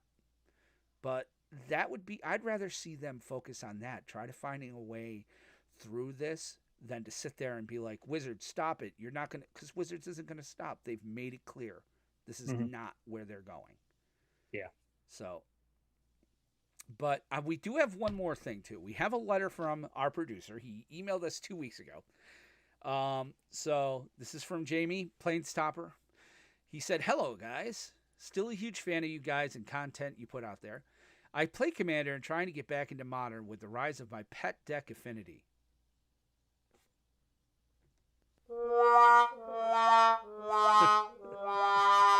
I fail to see the issue.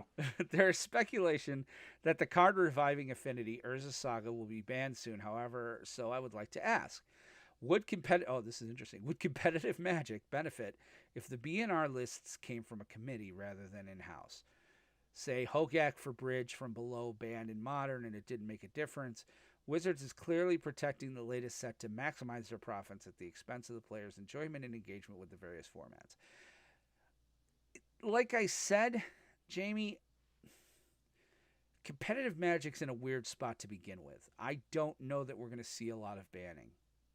We might over the next 2 years, but if Wizards gets rid of the Pro Tour and gets rid of the pros, why ban anything?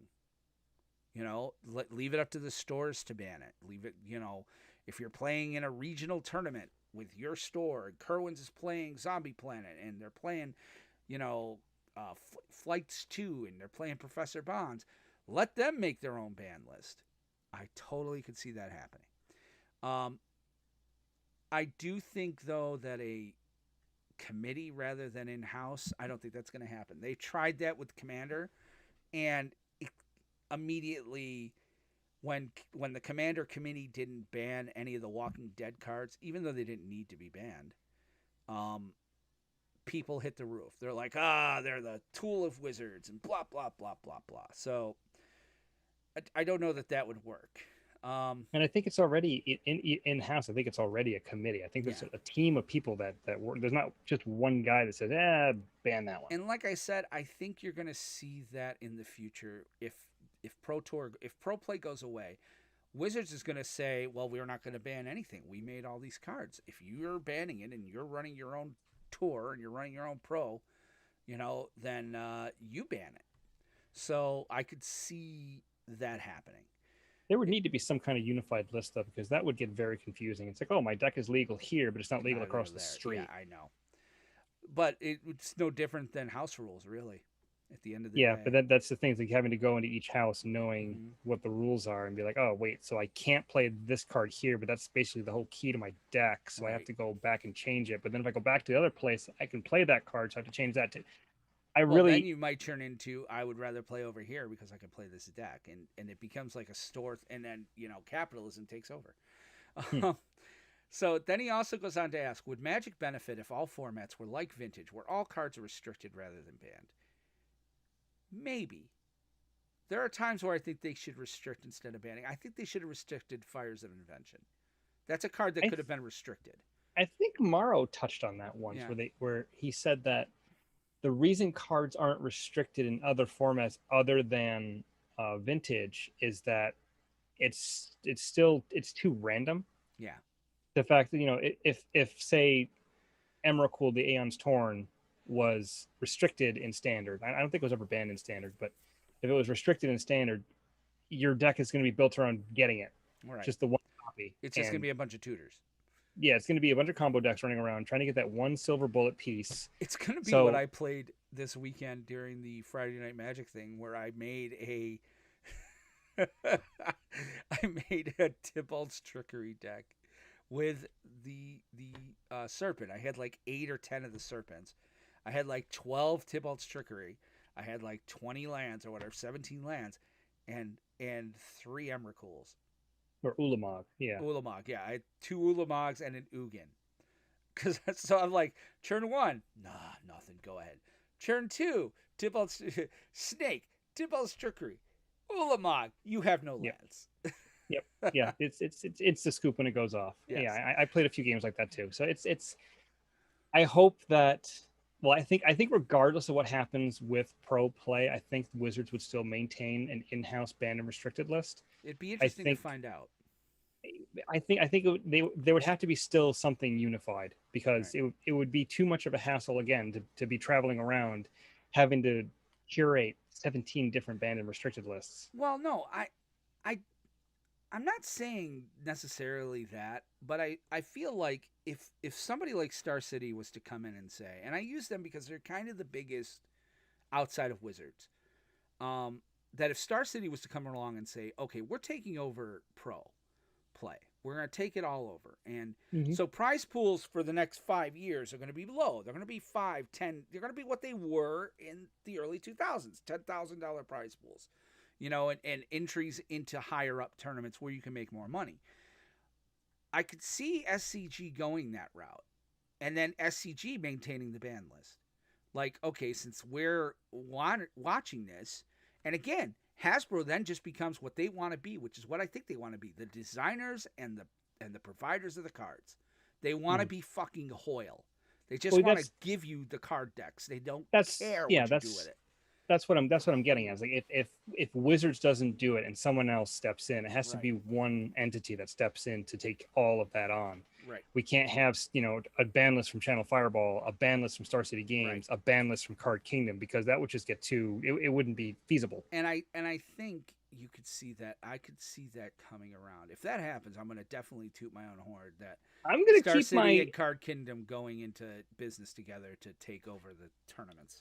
I'm going to keep my irrational and pointless hope alive that Wizards will eventually introduce a new system that's going to, maybe not save everything, but revive competitive Magic to something somewhat reminiscent of its former heyday, where people actually had a shot to qualify and they understood how to do it. Right. I want to keep that alive as long as possible. So when it finally does get crushed, I'm not as disappointed, or even more so disappointed. I don't know. I think you'd be more disappointed, but yeah. So, Jamie, thanks for writing in, man. We do appreciate it. He's one of our bigger patrons, and we really do appreciate you writing in with us. So, on that note, let's unless you've got anything else, I think we're good, right? Flump. Huh? Flump. Okay. It's going to be a drinking game. Every time you say flump, I take a shot. Flump, flump. All right, flump, so flump, you're dead. welcome to End Step, and while Aramis and I are rolling up our playmats, putting our cards back in the boxes, taking the pizza boxes over to the trash, because damn it, your mother still does not work in this record store. We want to remind you. Record store? I'm just going to start picking different stores. We want to remind you that we do have a Twitch channel where we stream all sorts of awesome content. Look up the PlanesTalkers podcast channel on Twitch. You go there, you can watch anything we do. Commander Craft, this show, all gets broadcast there. As well as occasionally some of the stuff I do personally. I do have my own Twitch. That's at Mindcrime73. Playing DC Universe Online pretty regularly there. Play Minecraft a little bit. So just tune in there. It's PlanesTalkers podcast on Twitch. And if you'd rather flump with us more real time, join our flump at flump.flump.flump. Oh, fuck off. I don't know what's happening. Why is my liver on the table next to me drinking a cup of coffee? If you want to talk to us outside of the show, join our Discord, guys. It's an active community. There's a lot of folks there. We've had a lot of folks talking today. The Win-A-Box for Forgotten Realms. Win-A-Box for Forgotten Realms is starting to, yeah. Might as well sign up now. Yep. If you want to play in the Win-A-Box tournament for Adventures in the Forgotten Realms, you have to join our Discord. It's discord.planestalkerspodcast.com. Great community. When the tournament's not going on, there's still plenty of folks there. If you want to play with us on Wednesday nights for Commander Craft, that's where you got to go as well to talk to us. But if you want to check in with us with Twitter, we have a Twitter account. We'll tweet there when we're going live with the show. We'll maybe send out another occasional tweet every now and then if something particularly big happens. So look for us there at PlanesTalker Pod on Twitter. Right. And don't forget, I have a personal Twitter as well. It's at WR Benson. Now, I'm really there just to follow my favorite musical group and yours, Nickelback. So, Wow, bringing it back to the nickel. I'm bringing it back to Nickelback because, never mind. There's too many jokes. They suck. Guys, the joke is they suck. If you listen to Nickelback, if you're a Nickelback fan, send us some email. Let me talk to you about why they're not a good band. I'm going to start my email right now. Really? You're a Nickelback fan? I've been to a concert. You're shitting me. No, I thought it was great. It was awesome. What? Had a great time. Their songs all sound the same, dude. I am not a music snob like you. I'm starting to realize that. I'm a beer snob and a music snob. If it but I'm sounds not a good, magic I like snob. Like, you're the magic snob. I don't know about that. So, but my personal Twitter is WR Benson, like I said. And check us out on Facebook as well. Facebook.com/PlanesTalker. Like and follow the page there. We throw some articles up there. Obviously, the show is streamed there. And don't forget, we do a... I did it again. We do have a playcast we play on Wednesdays called Commander Craft, where we play Paper Commander live. Tune into all of our channels on Wednesdays right around 7 Eastern to catch that, or to join us. Again, go to our Discord. Sorry about that. I was responding to someone in Yes. chat. So finally, you want to send us an email that gets read on the show with either a suggestion for the show, if you have a question for us, or just a random comment. There's 3 email addresses you can send it to. We will see it no matter which one you do, but some of them are more personally directed than others. The main email address that goes to both of us, we both see it, we'll both be able to respond, is podcast@planestalkerspodcast.com. If you want to send an email directly to Will, his email address is will@planestalkerspodcast.com.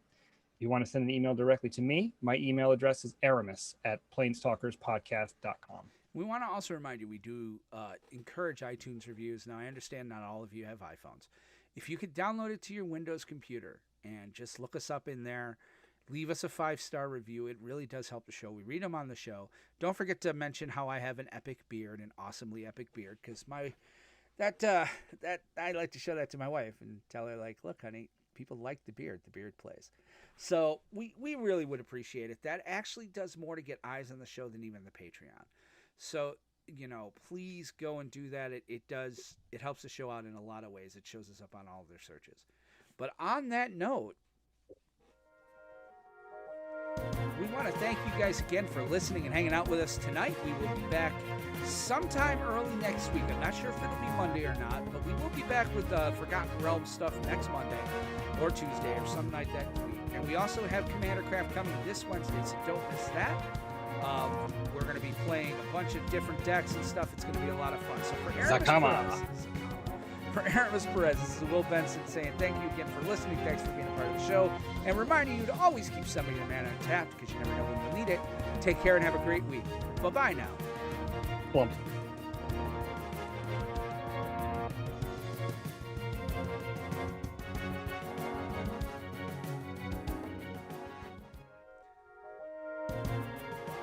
I accidentally hit that twice. And we're out. All right. Stopped recording, exporting the project. 104? 104, I do believe. Yes, it is.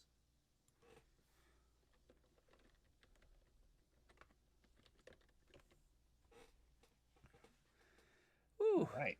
These shows do go a little long these days. I'm kind of okay with it. Yeah, we get some good conversations going. Yeah, hold on just a second. I'm turning on the damn dehumidifier because I'm about roasting.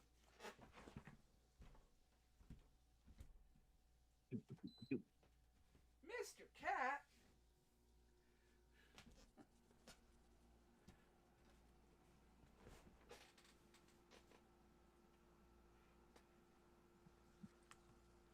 Yeah, I'm down here now with the cat who came home, so I'm hanging out with Mr. Cat. Okay. We call him Tenderheart, but we also call him Mr. Cat because he's that cool.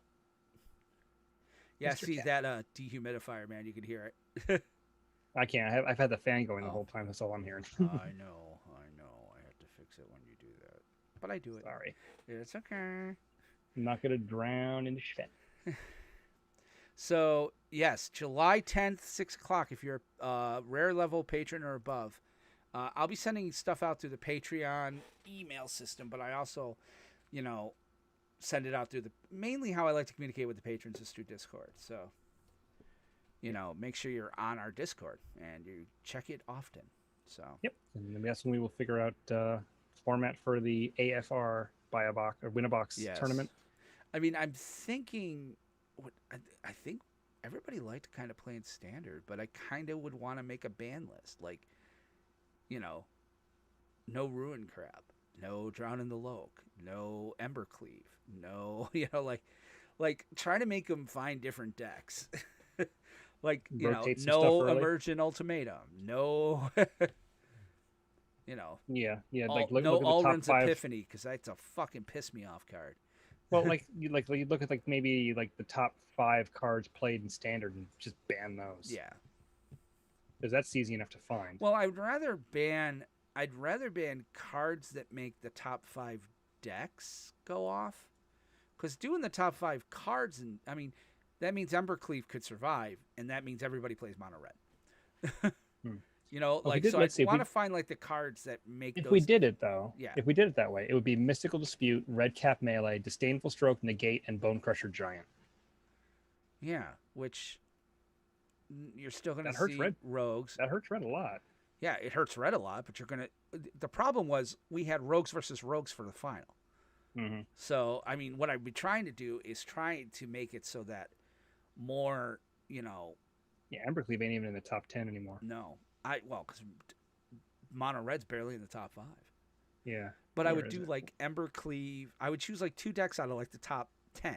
2 cards out of the top 10 that make those decks kind of busted. Mm-hmm. Like Rogues is not half as bad without Ruin Crab and Drone in the Loke. Red is not half as bad without Embercleave and Bone Crusher. Speaking of Embercleave, I found it. It's the 47th played card. Like Sultai. Paulo Kronos Unchained is played more than Embercleave. Sultai Control. Okay, I'm going to take Alrund's Epiphany and Emergent Ultimatum.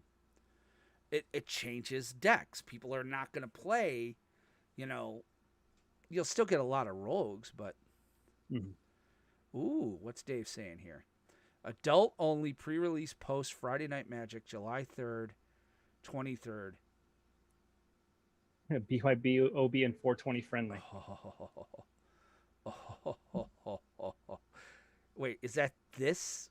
Wait, is he saying this week? This Saturday. Yeah, I can. I'm out of town. Midnight. Is it July 3rd or July 23rd? July 3rd. But a pre-release would be. Well, it might be older sets. Oh, there it is, July 23rd. There it is. Okay.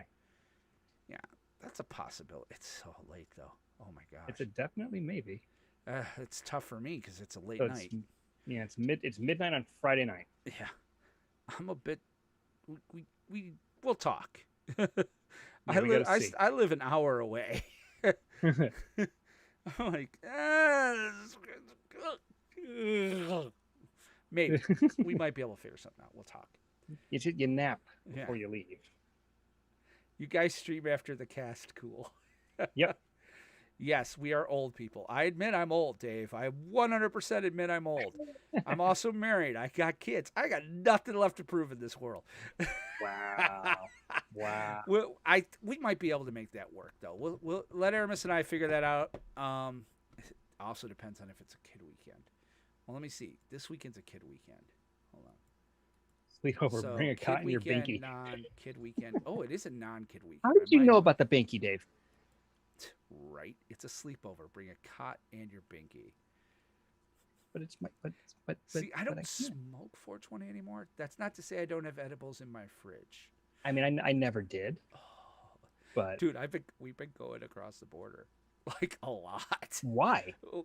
Because you can buy it in Massachusetts at a pretty good price at pretty good quality and quantity. And again, I like the kind of like the gummy edibles. Like they're kind of cool. So, yeah, but I'm not saying that's what I do in case Oh, wait a second, I'm not working for Job Corps anymore. Because legal Job in Corps, New York. they'd piss test you, no matter what, even if it was legal. Well, yeah, that's federal property. That's why. This is episode 104. All right, mine's already up there. Yours is already up there. Yay. Yeah. I've never had an interest in doing it, but I've never had a problem with it either. No, me neither. I kind of outgrew it a little bit, and now it's like it's kind of nice to do every once in a while. You know. Is there a seat open for Wednesday? JVA, I do believe there is. I have if you to like check. dinosaurs. Yeah. If you're a patron, you're in. If you're not, it has to be tomorrow morning. Because I keep it open for patrons until Tuesday morning. Just be in the Discord. Just be in our over Discord in the here morning. click some I'll buttons. pop in first thing in the morning, and yeah, I'm because just- I have to be fair on that. I felt bad about Ian last week. He took time off, but I'm like, well, Steve's technically a patron, and he ain't played in forever and a month, so. I'm just gonna click some buttons here. I'm just gonna. Oops, there it goes. Oh, he's playing Zakama. I don't know what I'm playing. I don't think I'm playing Omnath, because I'm tired of Omnath. So, but I might play Calamax. I'm thinking Calamax or Corvold. So. Yeah, either one of those is good. Yeah, Or they should hang okay with you. So, I thought about humans. Like, and the games getting are usually over I thought fairly about quickly, brushing that's the thing. Negan off. That's right. You have a Negan deck. Yeah. Humans versus dinosaurs. Jurassic Park. It's great. Welcome to Jurassic Park. Still awesome. I gotta put the DJ scratch on the first page again. That needs to be on every page so I can stop things and make it sound like I'm doing something. Tatiova. Ooh, It as an 8-ish? that's Nuts. nuts. It might be a little too high powered for us, dude. Zakama, honestly, Zakama is like a very high 7. Yeah. Like Omnath is like a 7.5 to an 8. 6-ish 7, I think. Yeah, Zakama is definitely is probably as close to CEDH as I'm willing to get or able to get right now.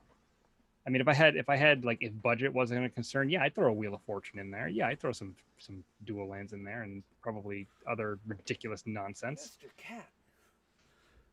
Big Chonko kitty. Oh yeah, he's a monster. But he's so loving. He's so happy that somebody's just sitting down here. But yeah, Somebody he's a pays monster. attention to me. Well, when he came back, he was so skinny, and now he's. Oh, he made up for that. Oh boy, did he! He's a big chonker. He's a tank. Look at him. But he's cool, and I like him a lot. He's my. I'm gonna miss him. Like, I'm gonna be sad when Isabel moves. Don't get me wrong. I'm gonna miss my daughter. I'm gonna miss the cat. I'm gonna really miss the cat. And maybe the cat runs away and comes back. JVA, let's. I don't know. What do you think, Aramis? I'm willing to let him roll one round with it, I guess. Taddeo. I mean, y'all humor me with Zakama when I get the itch. Okay, so. I'll tune her down. Okay. Yeah, and you can't have any proxies. No proxies. But yeah, if you'll tune her down a little bit, yeah, just to make it. Well, you don't have to take a mana crypt. We all have mana crypts. Because I've run mana crypt. Yeah, Right. You don't got to take out I mean, if I had a deck that had Force of Will, I mean, I have a Force of Will, and I think I have a spot for it. It's just it's in a deck that's in progress. Right, and I mean, here's the thing. My thinking is with Commander Craft is this, and I'll just put this out there publicly. It's not about me winning or Aramis winning. It's not about us trying to stack the deck. But there have been times where Steve or somebody else will come in with these decks with like a 1-turn win con on turn 2. That's just not good content. It's fun to watch and people will laugh and be like, oh, but could you imagine a Game Nights episode that lasted 10 minutes? Yeah, we basically we want your deck to be able to do its thing. Right. We just don't want that thing to be the game's over immediately. Like, yes, I will say Zakama is capable of winning very fast, but I think it has to hit the draws almost perfectly to do that. Otherwise, there's a few turns and the dinosaur's coming and you have time to prepare for it. Right. And hold on, I'm getting us back. It's just apparently our screen went away. So So yeah, I mean, I think Tatiova should be more or less okay as long as you're not like running like a crazy like laboratory maniac fast as Oracle WinCon thing. If you're like winning through I value, forget who we were playing that one time, but he had like this deck that just oh, he had the Tainted Pact into the fast as Oracle. yeah, and it was like, oh, for fuck's sake. Yeah, and like it's like if the Tatiova deck is a value engine, right. that's one thing. But if it's combo into I decked myself and that's how I win type of deck, On you turn should be 4, like yeah, you should be okay. yeah, with turn 6, 7, 8ish, absolutely. It's and again, we play enough like sweeps and stuff to where it can be kind of hard to get your combo to fire. But it's a matter of Wins in the red zone, so scoot swarms. Yeah, it's really about it's about content. I want to make sure that it's fun for everybody. We have some players that can get a little salty at times, and we have to kind of watch for that. And that's I won't tolerate that. If you're going to be on the air and get salty, then we'll have a talk off the air. Because extra turns should be okay. Yeah, extra turns are because Benson plays Calamax. So actually, yeah, I'll just play Calamax. So yeah, because I was doing that, but it would chirk about 7 or 8 turns until I got to that point, and then I'm like, yeah, I would say like at that point, if you're starting to chain turns and it's like 5+ turns in a row, I think like, at that Scoop. point, like me especially, I'd be like, listen, that many turns in a row in Commander, you should have won the game by now, or I know you're going to be winning the game very soon. So let's just move on. Right. So yeah, I might play Calamax this week then. I'm tuner a little bit. Tuner for Aramis. No, I'm kidding. But yeah, I just want to make sure that that's the only reason we ask for deck lists. And like I said, get in the Discord tomorrow. I'll throw you into the channel because we have a special channel called Commander Craft Next Episode. And so I always put the people playing in there, and in there I have you post your deck lists, only so me and Aramis can choose which decks to play. I mean, I'm locked in anyway, but he has to play Zakama, but he'll have a second deck ready to go that'll be tuned for, because he's only playing Zakama one more time. He's either playing it and winning and he's retired it, or he's playing it and losing and he has to play another deck. So yeah, hey, you know what? That's an opportunity for the Gauntlet to come back. Oh fuck. Make you guys pick the next deck I play, because I got no, 15 of these bastards. This isn't fucking Saw, sir. This isn't like let's play a game. All right. Well, I mean, and some of my decks are absolute trash anyway, and some of like Zakama's my best deck. It's all downhill from there. Yeah. I think my best deck runs between Calamax, or runs between Omnath and. I think Calamax is your best deck. Corval's a pretty good deck too, though. I think Calamax is better. Yeah. Extra turns and being able to get away with those types of shenanigans, I think is much more powerful. Yeah. And the stuff they get, like I said, going into Strixhaven, I'm like, holy shit, Magecraft is a beautiful thing. Mm-hmm. So awesome. This was a pretty good show. So I think we're gonna go ahead and let me hit into that chat here. See if anybody has said anything inside. Yeah, JVA. Yeah, like Zakama by far is my best deck. It runs all the way down. Like I think the worst deck power level wise is either Slimefoot or Admiral Beckett Brass. Okay, so I do have Vic. Vic's going to sit in. So here's how this will work, JVA. All right, is that we very much would like to have you play. If it's okay with you, what I'm going to do is I'm going to have you be ready for game 2. All right. No. Can you be around tomorrow? We'll have you sit in game 2. Well, sure. Wednesday. I kick somebody. We always kick somebody out for game 2 if we have a 5th. So I'd like to have you in. I want to get you in. It's just the 2 people playing are both patrons, so they took the spots. Yeah, Wednesday night JVA. Yeah. So tomorrow night I'm gonna put you. So here's the thing, JVA. You, my friend, are my 5th seat. All right, I'm going to put you in right now for next episode Commander Craft. So you're already in the channel. You have that about 5th chair. 7 o'clock Eastern time Right. on Wednesday, and then just hang out. You can hop in the Discord chat if you want to. No. That's JVA. We have our 2 patron slots taken. I don't bump non-patrons for that 5th slot. Period. Again, we're not those kind of assholes. Like, I'm thankful for the patrons, and I need to give them, some bonuses. And really, we've took some things away over the last year or two. So this is the one thing I make sure to keep for them. But I don't want to be one of those podcasts that gives everything to their patrons and nothing to anybody else. All right, I fully believe you're my 5th seat. That's it. Done. Yeah, you're locked in, bud. You're in. So you will have a seat tomorrow. If one of those guys should bail, you're in game 1. So that's it. And I'm not even going to announce it tomorrow. I'm not even going to put it on the main page. You're in if you want. Yep. So you don't get bumped from the 5th seat. Yeah, unless you have a scheduling conflict Right. and something comes up, in which case just let us know. Yep. You know? And like That I happens. said, and here's the thing, if nobody signs up on Monday, if none of the patrons only have between Monday morning and Tuesday morning. If they don't sign up by Tuesday morning, it's open season.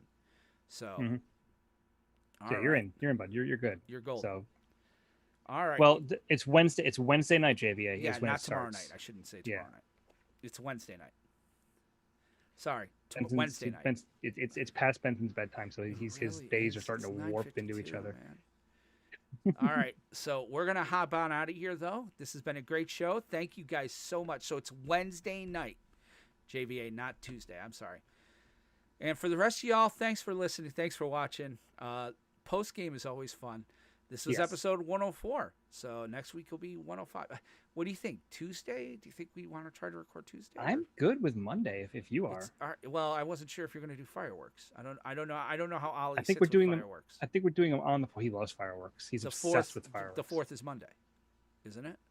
No, 4th is Sunday. Oh, okay. All right. Well, let's shoot for Monday then, I guess. Yeah. Yeah, Monday night. Monday night should be fine. And again, we could go earlier. Well, we could talk offline when we stop streaming. Yeah, and we could start going earlier. Pencil in the 5th, but if something changes, we'll do the 6th. All right, guys. So have a good night. We'll see you next week. Well, we'll see you Wednesday. We already have it's Ian, Vic, and JVA on standby. So, all right. Have a good night.